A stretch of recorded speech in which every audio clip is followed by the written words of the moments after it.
All-time highs, all-time highs, all-time highs. Is there anything, any chart that would suggest that the markets are going to be bearish? Well, I'm going to show you in today's video if there is and what our expectations are going forward now that the S&P finally made it to the top. I'm also going to show you a trade idea in a stock that has been more beaten up. It is not close to its all-time highs, but looks like it has a chance to catch up and get there from a technical perspective. And we'll talk about how to trade it. So let's go ahead and get started. Today is Friday, August the 24th, 2018. This is the Market Outlook from MarketScholars.com. My name is David Settle.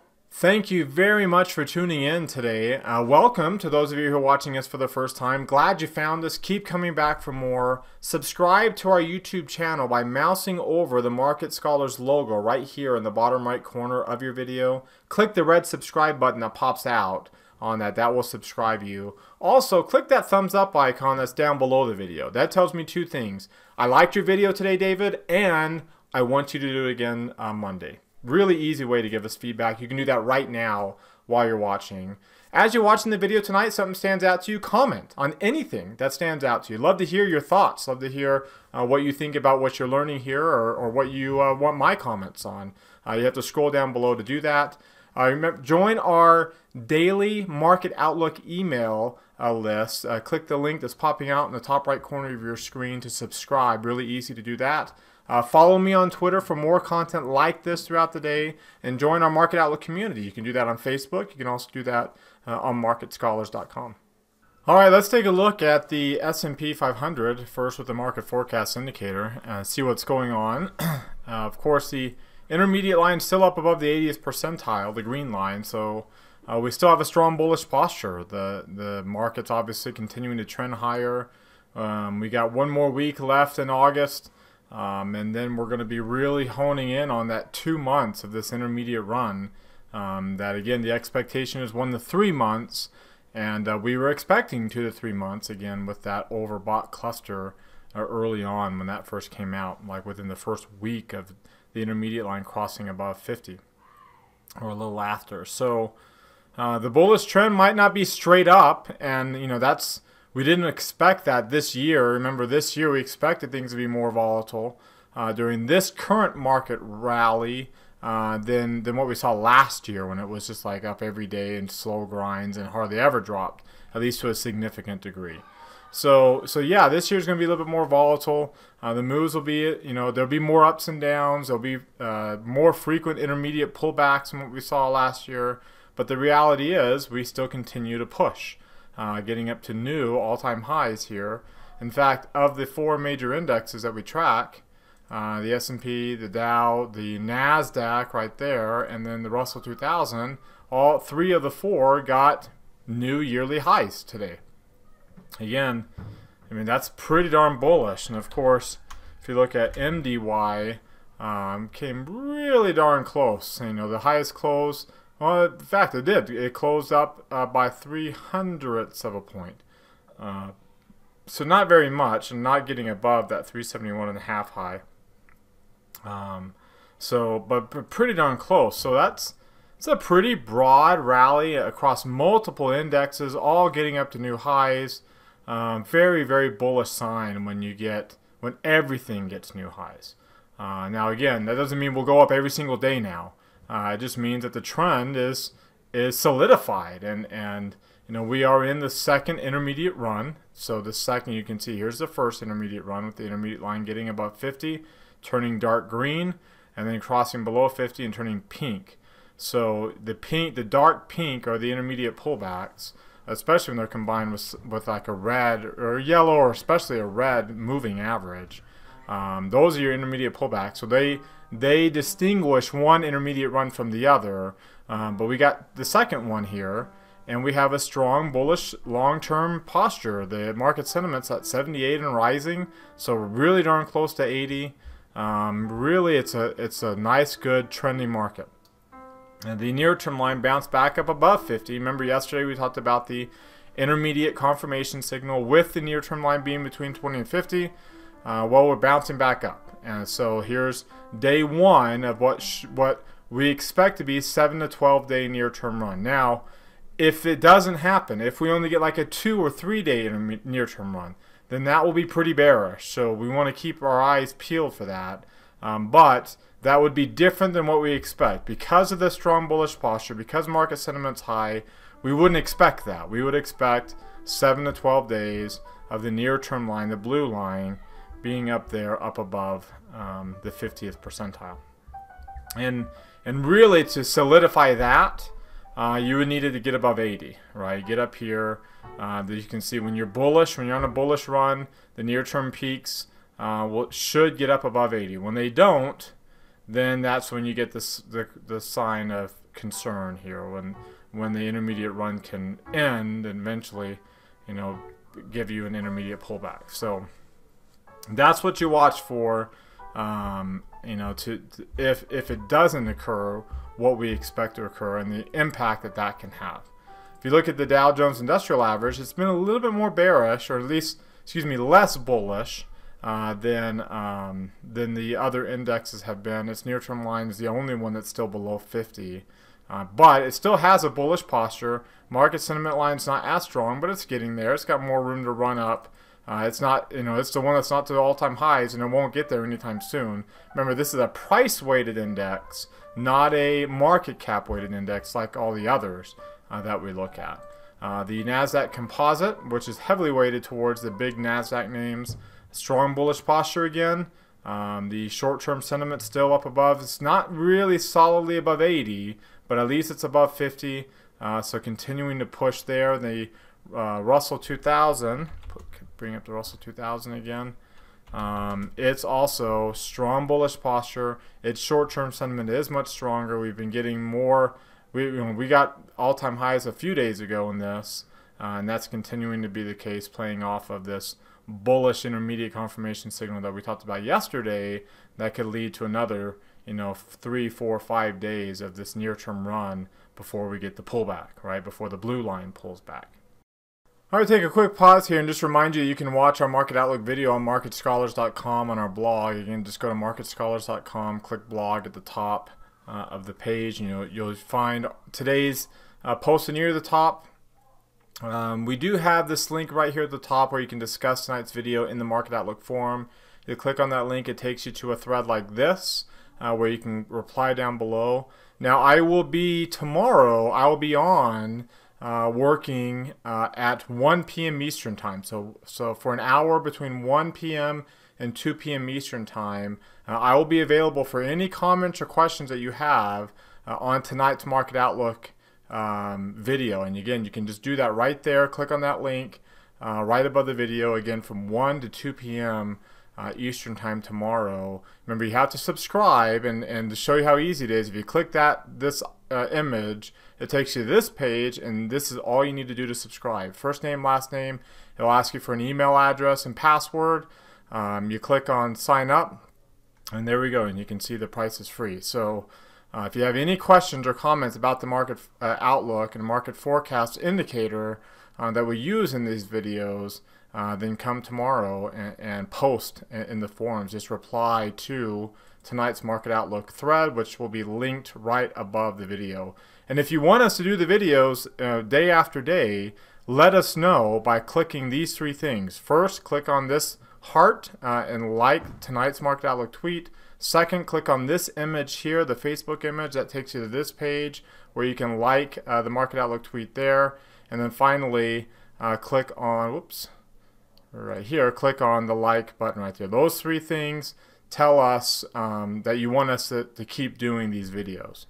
All right, back to the charts, and you see the nice, good, bullish, long-term trend that we've got, just riding above this 50-day moving average, which is riding above a rising 50-day moving average, and the gap between the two is continuing to get bigger, getting to pretty high levels again, not as high as it was earlier this year when we really gapped away from the 50 and the 200-day moving average, but still pretty relatively high level for the S&P 500, but still bullish. And you can see I've shown you these charts before, the Heikin-Ashi candles, continuing to get nice solid bodies here.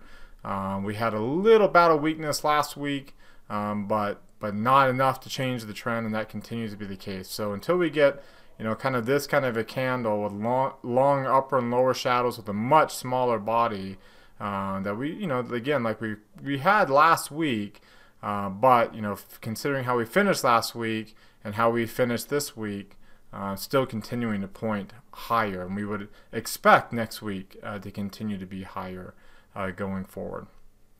All right, now let's take a look at the 3 green arrows, and you can see shaded green here, 3 green arrows, moving average, MACD, stochastics all rising. MACD is back rising above its moving average. Stochastics is rising into the upper reversal zone where buyers are in control. We're up above a rising 8-day moving average, which is above the 17 and 30, and again, there's not a lot of weakness here, all pointing to the upside. And today's close above all these highs, even that high at 28.73.23. So we even close above that by a point. Good sign from a bullish standpoint. And then you can see that the ATR today was below the average. The average ATR is really low at 2 points. Now we're down. Today we were down to 1.25 points. The volume was almost average, so we actually had pretty decent volume at 57 million. But remember, you put those numbers into context.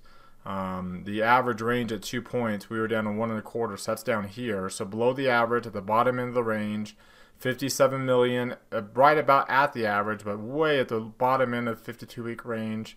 The average ATR, which, the ATR would have to get up to 2.87 points to get to that 1% level. And of course, at a 1.29 point pace, we're not going to get there. So that's actually bullish. And you'll hear, there's just not very much volume, and that's how bullish markets go, right? They grind higher. They're small ranges, they're small trading. You get the bigger moves when you need them, right? To bounce off of lows, to break through resistance. But when you're not breaking through resistance and you're just grinding higher, this is how it does it, right? With slow, low volume moves until you get the pullbacks and you consolidate. If you take a look at the range here, this is the intraday chart, and you can see, we closed at the high of the day. We closed above yesterday's high. Today's low was higher than yesterday's low. We closed above last week's high point. We got a new 4-week high today. There really isn't a whole lot of bearishness on these charts. This candle right here, this mark, represents where next week's Heikin-Ashi candle will open. So if we drop below that line, then we'll get that lower shadow, right, which will be a sign of weakness that the bullish trend will end. You can see how far above we already are trading. So for us to get to the point where we get a lower shadow on those candles, it would be a significant move to the downside, another sign that we could just continue to trend higher and to continue to be bullish. Finally, we'll take a look at the volatility. Let's take a look at the VIX, the volatility chart, and you can see, it's not much lower they can go. That was abnormal for what we expect. This is kind of the low end of the volume. It doesn't mean we have to jump. We can stay low for a while, and that's kind of where we're at right now, because you can see on a relative basis, it's just right in the sweet spot. It's above the extreme lows. So as long as it stays in this range, you're fine. Volatility is not too low to where it has to bounce up. So it's at a low level. It's grinding. That's what it does in this time of year. That's what it does to the end of the year typically.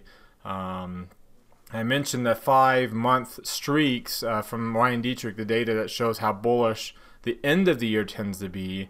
Here's another thing that he posted today, and that is when you get a new high in the S&P after more than 6 months without one. So when you go previous 18 times where the S&P has gone 6 months or more without new highs. So there's the levels.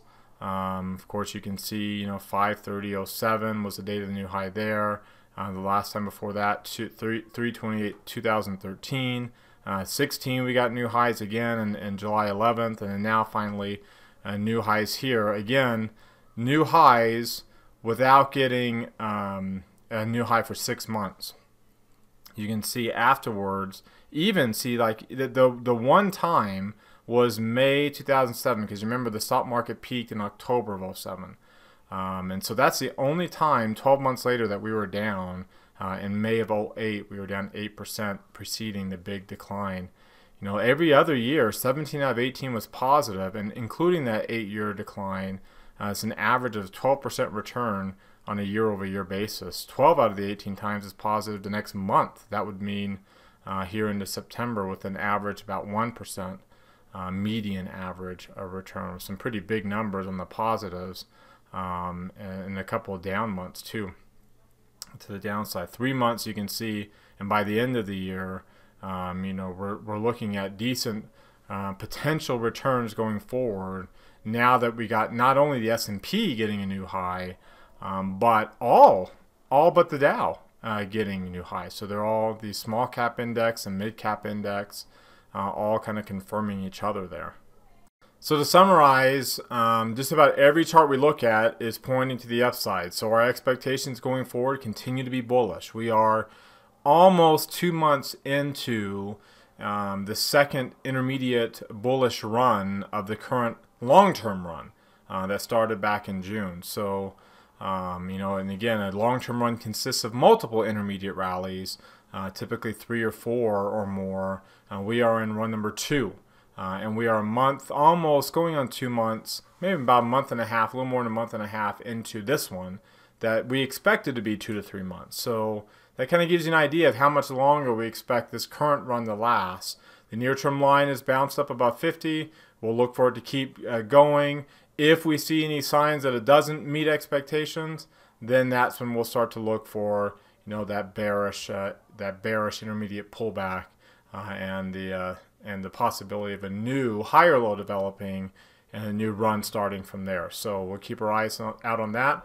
We don't expect that anytime soon, but of course anything can happen. So we'll keep our eyes for that. So what do you think? Do you agree with that or disagree with that? Click that link popping out in the top right corner of your screen, and then click on the poll. Either agree or disagree. If you disagree, scroll down to the bottom and let me know what you see. Maybe you aren't as bullish as this, and maybe you see some things that actually would suggest that maybe we should be a lot more bearish going into next week. So let me know what you're seeing down below. All right, the big news of the day that's driving the price action here was Fed speak. Jackson Hole, it wasn't even a speech that was televised, but we got the comments from Fed Chairman Powell, and the market just took it as dovish that maybe they're not as hawkish.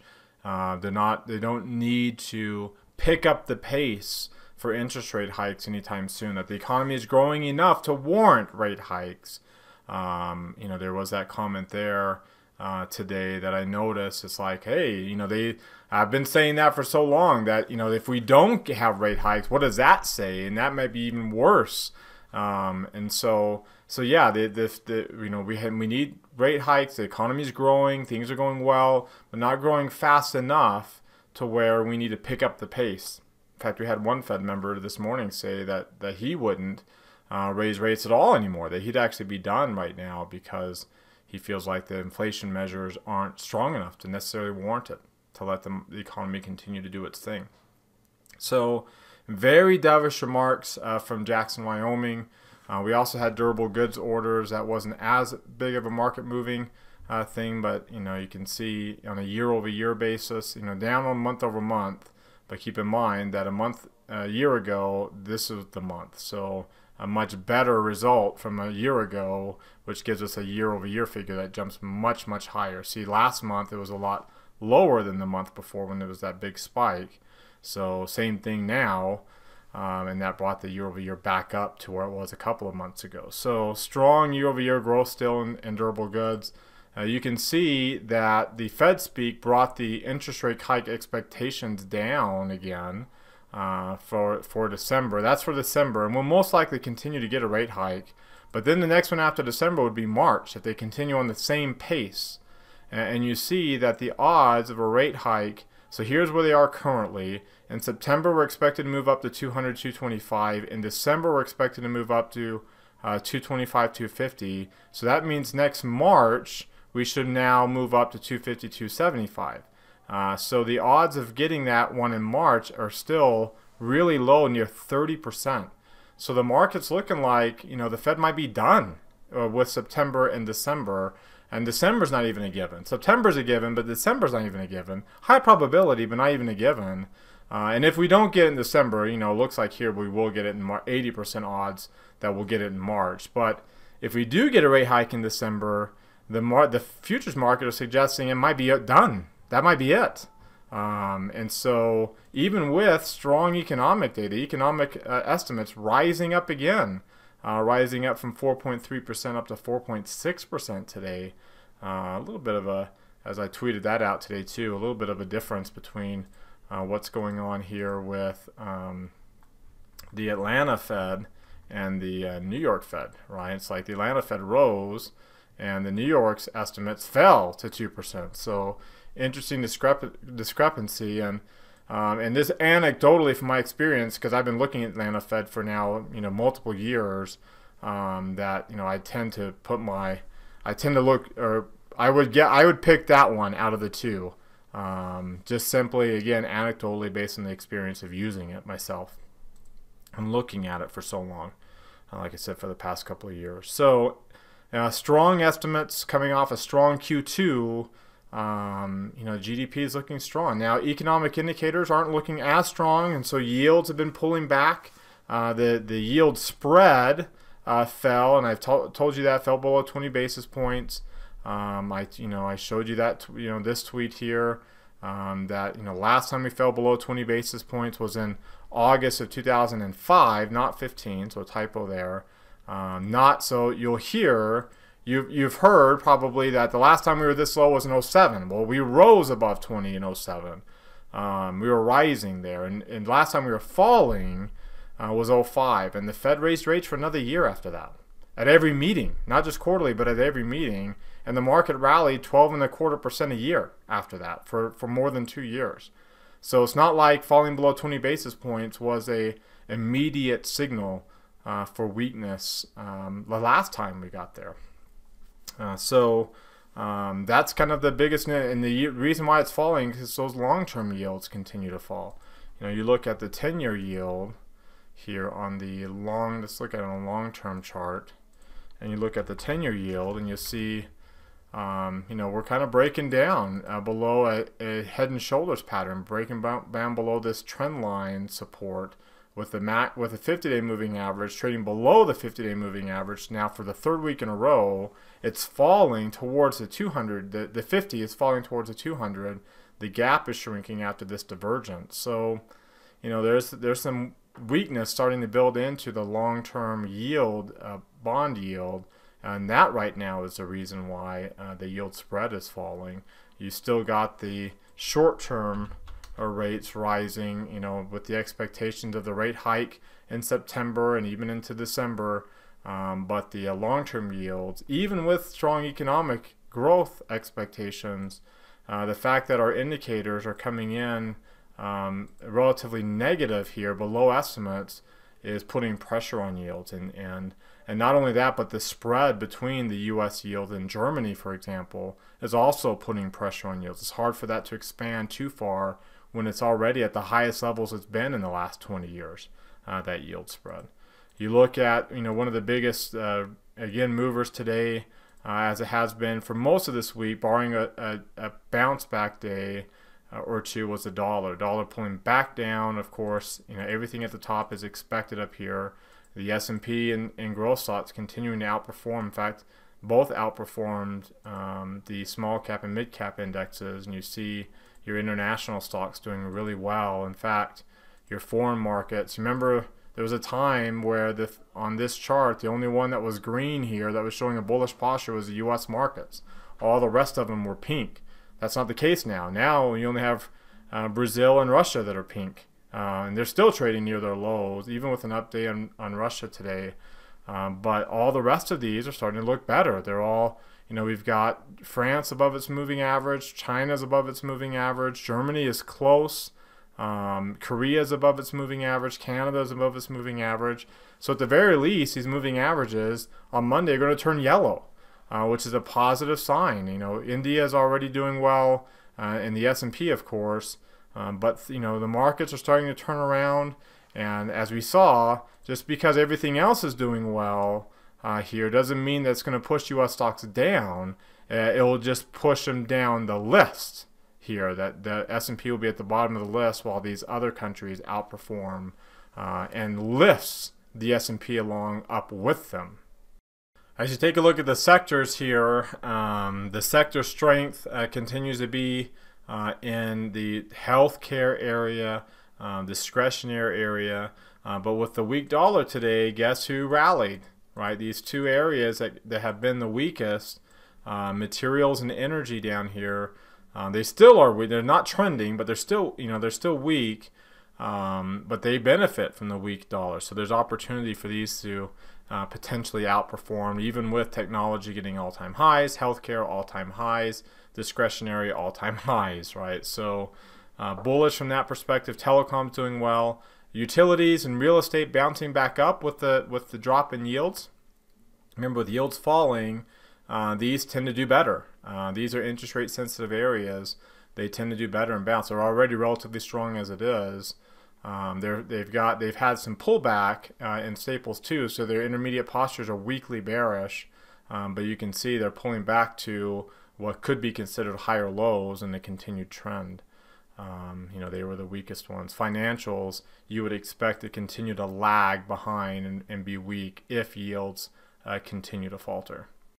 All right, one stock that's in one of these strong areas that's not getting to new all-time highs, at least today, but man, sure is making a nice good catch-up move, is Netflix. Netflix giving you multiple clusters. In fact, last Friday gave us the fourth in a row of 4 oversold clusters, and then we got on Monday this nice engulfing pattern. Well, you know, it's one thing to get this kind of nice bullish bounce off of a lower low, but to get back up above that near-term high point, the last near-term high, with today's close is a very positive sign, with a good range and good volume. The intermediate posture turning bearish again, weekly bearish, mind you, but bearish nonetheless, and the near-term line getting up into the upper reversal zone, which it didn't really significantly during this intermediate pullback. Remember, this is an intermediate pullback. The last one that we had was right there, so it was actually a higher low, and that one ended with an engulfing pattern too. And not with any oversold clusters, but with an engulfing pattern. So there's opportunity for Netflix to make a run higher. You can see, you know, from a 3 green arrow standpoint, you've got 3 green arrows again with a spike in volume today. A downward trend, but again, breaking up above the previous near-term high with a jump in volumes, a positive development. You look at the Bollinger Bands for Netflix, and we were in the lower half of the bands for so long, breaking up into the upper half today. So a good sign from that perspective, holding some support in this volume area and moving towards a smaller amount of volume area there, at least in the past year. You look at the DMI chart, and you can see the DMI, the positive directional index. There we go. Both of these are below 25, but it's looking like they're starting to cross. We have a strong trend. The trend looking like the possibility of a reversal, similar to what we had right here, where you had a strong trend, and then you had a reversal at relatively high directional index levels, and that pushed us down. Well, the opposite would be the case right now if it were to play out that way. So, you know, there's opportunity here for Netflix to be bullish without being too aggressively bullish. You can see I can go and sell the 340, 345 and get, you know, and that's at a 24 delta, and get close to that 30% return on risk. I might go a little bit higher than that though here to get a little bit higher return as wide as the spreads are. You know, my delta is still, you know, in the 20s, so if I were to put that onto the chart and analyze this trade, set size to break even, you can see there's a pretty good odds of success. Now, either I lose, you can see how steep that line is. So in here, let's, and this is only, there's not very many days left in September. You can see how steep that line is. So we're either going to get maximum gain or a decent loss, right? If we can keep the loss close to 123 bucks as we pull back, see the green line's steep, because that's at expiration. There's no gamma, there's no theta, there's really high gamma, no theta. So we don't want to hold it there. You can see as the purple line progressively moves lower towards $126 loss, then we can get out at that point and take a small loss. But you can see that would be below 340. And if you look on the chart, here, let's get rid of a couple of these lines. If you look at on the chart here, set slices to the chart, you can see now we'd have to get back below today's low point, get back below these highs that we had crossed up above, get back even into this area, and that's just at the break even. So it'd have to go a little bit lower, even probably just get down below that low point, 340, for us to say, okay, I'm going to take the loss and move on. So kind of like, here we don't have them both below 20 like we did yesterday with Visa. Visa, they were both below 20. We looked for the breakout, and we actually got the breakout today on that. Netflix is a little different, but they are both below 25, and setting up the possibility for the positive line to break out above there and continue to push higher. So good positive development for this stock that has been a little bit more beaten up, but with the strength in the sector and strength in the markets, you would expect that this would be one of those stocks that would continue to be lifted up by the rising tide. You can see how we came down close to the 200-day moving average before bouncing up sharply and engulfing on a weekly chart. So that's a big old weekly engulfing pattern. Again, you look at its Heikin-Ashi candles, and you can see, after these bearish weekly candles, you can see today getting, long upper shadow, long lower shadow, and with next week's open being right about 337.95, and this kind of just eyeballing it here is going to be right in this 337 area. We're already trading up at 358, so there's a good chance that we can, and 337 is actually where where we'd want to get out with that $126 loss if it were to do that. So so we've got the potential for a new bullish candle to develop out of this kind of doji pattern, harami pattern that we got on the Heikin-Ashi for this week. All right, so now I want to hear from you. What do you think about this, the market posture today? What do you think about this trade idea? Remember, you can comment down below on YouTube. You can comment in our Market Scholars forums, in the Market Outlook forum specifically. Remember, I'll be available tomorrow between 1 and 2 p.m. Eastern Time to be able to answer any questions or comments or respond to any comments that you have on tonight's video. Just use the link that's on the blog right above this embedded video that will take you to the thread where I'll be hanging out. So remember, you have to subscribe to participate in the forums, but you can do that for free, and I showed you how to do that earlier in the video. As always, thank you very much for calling in, or for listening to tonight's video. Remember to subscribe to our YouTube channel, click the thumbs up icon, comment on what stood out to you in tonight's video. Follow me on Twitter for more content like this throughout the day. Join our Market Outlook community on Facebook. All right, everyone, have a great rest of your weekend, and we'll see you all next time.